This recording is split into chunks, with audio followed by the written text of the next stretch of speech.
Hello there and welcome to Chemistry Chapter 5, Lecture 1. For this lecture you're going to need your notes. We're going to cover page 4 and 5 of the Chapter 4 5A notes. The first half of Chapter 5 goes with Chapter 4 really well, so you'll need your notes. You'll need your book. Open up to page 136. And before we get started, if this video helps you out, please consider buying me a coffee. There's going to be a link in the description box of this video, or you can scan the QR code and it'll take you to my Ko-fi page. All right. So we're going to go over 3 types of chemical reaction. You have to memorize these reactions. The first one is the decomposition reaction. Okay, so decomposition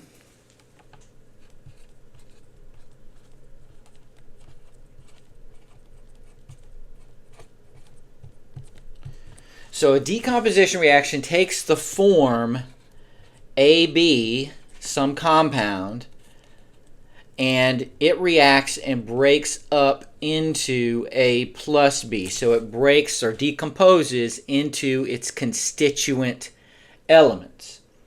All right, so an example I gave in the book would be in the notes, the decomposition of H2O. H2O would decompose into H2 plus O2. Okay, so it would decompose into H2 and O2, remember, because hydrogen and oxygen are homonuclear diatomics. Oxygen here and hydrogen here, homonuclear diatomics, so they are always appear in nature as H2 or O2. So to balance this one just real quickly, we have 1 oxygen over here, 2 over here, so you could put a 2 right here and a 2 right there, and now you are balanced. Another decomposition reaction that I put in the notes, let's say we have C2H6O. So that's going to decompose into its constituent elements. Carbon, now it's not C2 because carbon is not homonuclear, plus H2 plus O2. Hydrogen and oxygen are homonuclear. Now we could balance this. So we have 1 oxygen here, 2 here. So I'm going to go ahead and put a 2 out front to balance the oxygen. And now we have a 4 in front of the carbon because 2 times 2, we have 4 carbons. 2 times 6 would be 12 hydrogens, so I need a 6 right here. Okay, so let's do on your own 5.1. And we are on page 136. Okay, so let's read through that real quick. It says, write the chemical equation for the decomposition of phosphorus trihydride. All right, we're going to have to go back to chapter 3. What is phosphorus trihydride? Well, that would be 1 phosphorus and 3 hydrogens. So that's going to decompose into its constituent elements, which would be just phosphorus plus hydrogen, and we have to write hydrogen as H2. Well, we do have to balance this, and the best way to do that when you have a 3 and a 2 is just to reverse. Let's put a 2 out front here, a 3 out front here. Now we have 6 hydrogens on this side. We have 2 phosphorus, so we can just put a 2 in front of that and leave that phosphorus for last. And that makes it pretty easy to balance. All right, let's take a look at 5.2 right underneath. So that one says, write the chemical equation for the decomposition of C12H23O11. Okay, so we have C12H23O11. So this is going to decompose into its constituent elements. There's carbon, not a homonuclear diatomic, so we just put C, plus H2 plus O2. Now this is out of balance pretty bad. I'm going to teach you a trick on how to balance these that have odd subscripts, all right, and we have even subscripts. What we're going to do is we're going to do a fraction trick here. So let me get a new, let's see, we'll do this one in red. So I have 12 carbons here, so I'm going to put a 12 right here. So carbon's taken care of. Now I've got 23 hydrogens. So what I'm going to do, in order to get 23 hydrogens over here, I'm going to put 23 over 2 in front. Because 23 over 2 times there's 2 hydrogens, 2 over 1, right? The 2's cancel and you just have 23. So that's actually 23 hydrogens. We have 23 here. And then O11, I'm going to put 11 over 2 in front of the oxygen, because 11 over 2 times 2 oxygens, 2 over 1. 2's will cancel, and now you have 11. Now we're balanced, but it's against the rules to leave those fractions there. So the way you clear the fraction is to multiply the entire equation, both sides, you have to do both sides, by the denominator here, so by 2. So if we do that, we would have 2C12H23O11 yields 2 times 12 would be 24 carbons. 2 times 23 over 2 would be 23 hydrogens. And then 2 times 11 over 2 would be 11 oxygens. Okay, so let's count these up. Let's see if this trick works. So we have carbon, hydrogen, oxygen. I've got 24 carbons on the left, 24 on the right. 2 times 23 would be 46 hydrogens on the left. 23 times 2, 46 on the right. And then 2 times 11 would be 22 oxygens on the left. 11 times 2, 22 on the right. So that checks. So our little fraction trick worked. All right. If you can use this fraction trick, it's really gonna help you out and make balancing so much more easy. Okay, so that's the decomposition reaction. The second reaction that you need to learn is the formation reaction.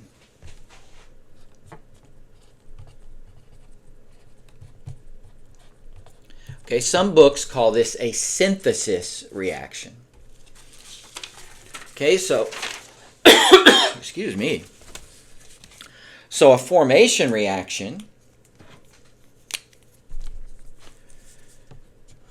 so also called synthesis or composition, is you have 2 or more elements and they produce a single compound. So the single compound is on the right side of the equation this time. So it's basically the opposite of a decomposition reaction. So you would have A plus B makes AB.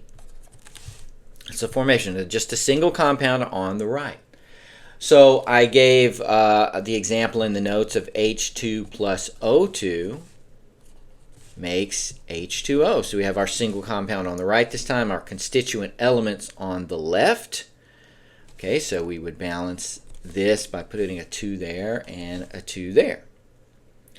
And I also have had on your notes magnesium plus carbon plus oxygen makes MgCO3. That's called magnesium carbonate. You'll learn how to name that in chapter 9. All right, and then in order to balance this, we could try, let's get oxygen balanced because that's kind of the hard one. Let's do the trick where we take the 3 and put it there, and then we take the 2 and put it out front there. Now you have 6 oxygens on each side, and we can put a 2 in front of magnesium and carbon, and we're good to go. So formation, A plus B could be plus C, right? And then it makes a single compound. All right, let's take a look at on your own 5.3. Okay, so this is on page 138. And it says, write the balanced chemical equation for the formation of KHCO3. So if we're forming it, the KHCO3 has to go on the right. So on the left, we have our constituent elements. So we have potassium. We have hydrogen. In fact, I'm going to need a little more space here.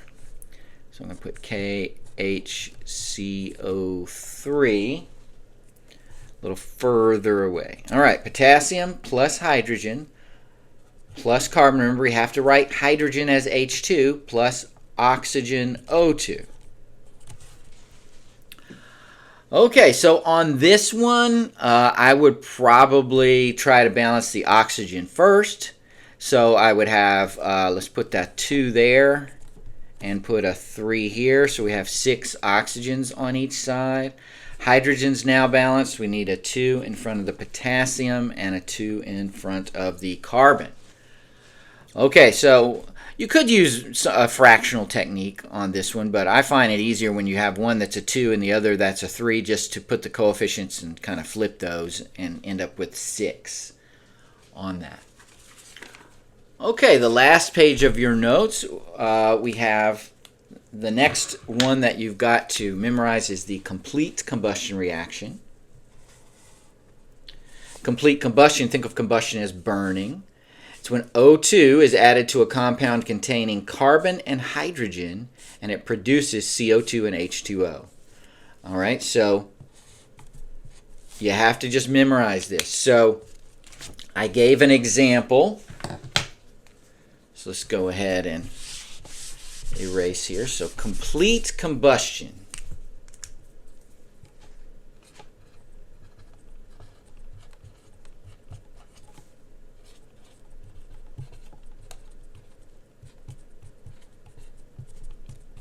All right, so that's where we have some sort of hydrogen and carbon compound, can also have oxygen in it.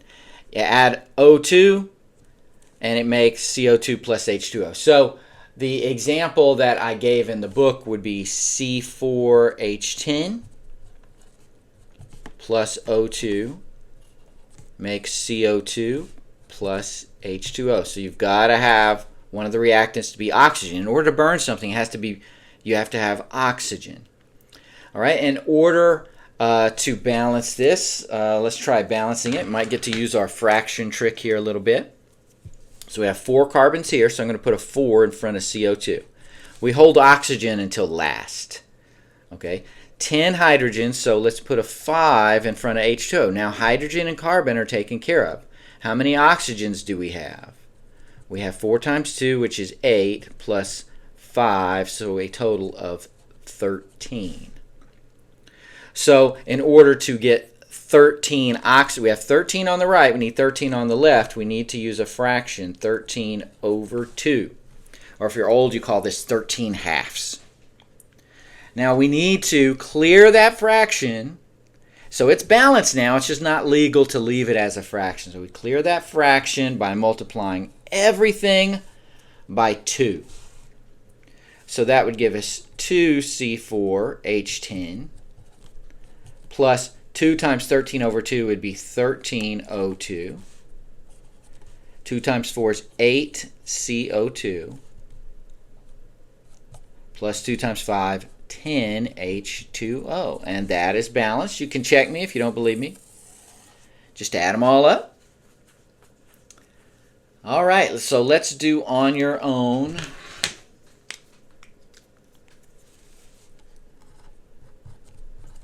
This will be the last of this note section on your own 5.4, which is on page 140. Okay, so this problem says an automobile uses the energy gained from burning evaporated gasoline in order to run. Write a balanced chemical equation for the combustion of C8H18, an important component of gasoline, and include phase symbols in your equation. Okay, so we're combusting, complete combustion of C8H18.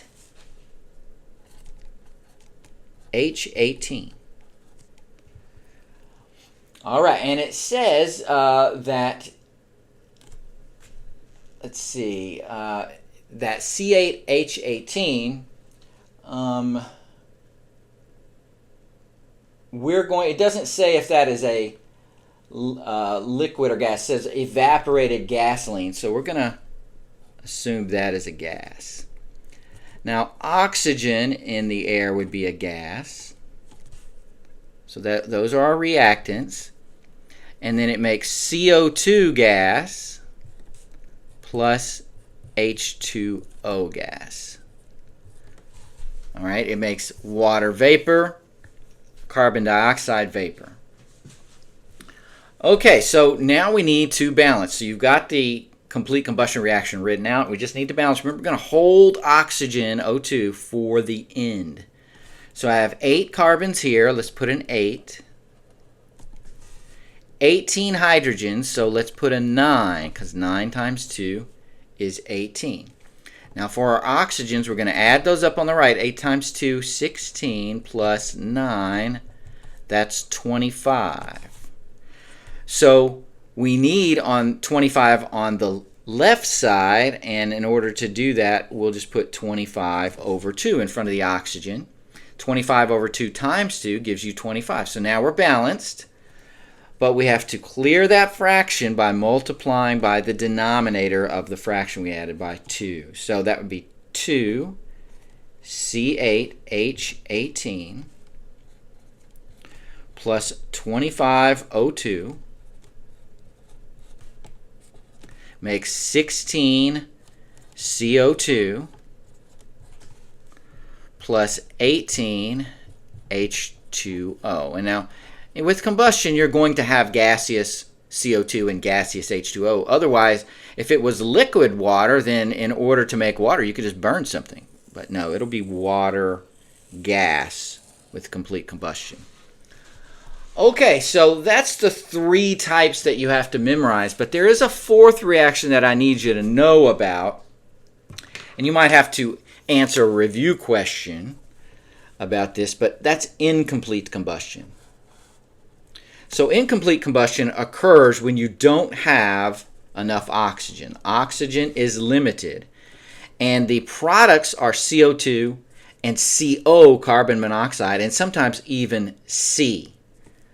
Okay, so that's incomplete combustion. It won't just be CO2 and H2O. You could have carbon monoxide and carbon. That's why you need carbon monoxide detectors in your house if you have incomplete combustion due to a limited amount of oxygen available, say with a gas water heater or something. Then carbon monoxide could be produced, which is poisonous. Okay, so that's why you would need, if you have any kind of natural gas appliances, natural gas heat, natural gas water heater, you need to have carbon monoxide detectors in your house in case that equipment becomes faulty and there's an oxygen deficit and it produces carbon monoxide. So you want that alarm for you. So the homework, so this completes this section. The homework that you can do would be review questions. So page 161. You're already on page 161. That is amazing. 1 through 5. And practice problems. So you are getting close to fall break if you're watching this and you're doing the Community Christian Academy course. So you're going to take this test and then getting ready for your quarterly test. So that's pretty awesome, getting close to a break. So you can do review question 1 through 5, practice problems 1 through 3. Of course, you're going to be doing some balancing equation worksheets to get much better at balancing equations. So again, if this video helped you, please consider buying me a coffee. You can scan this QR code or click the link in the description box. And the vinyl of the day, this is another one that I've had up on my wall, is the band Styx. So this album's from 1977. The album is named The Grand Illusion. So this is a very classic album that has some songs on it that, who knows, you might have even heard before. So check that out. Maybe click on that and listen to that while you're doing your homework. And I will talk to you next video.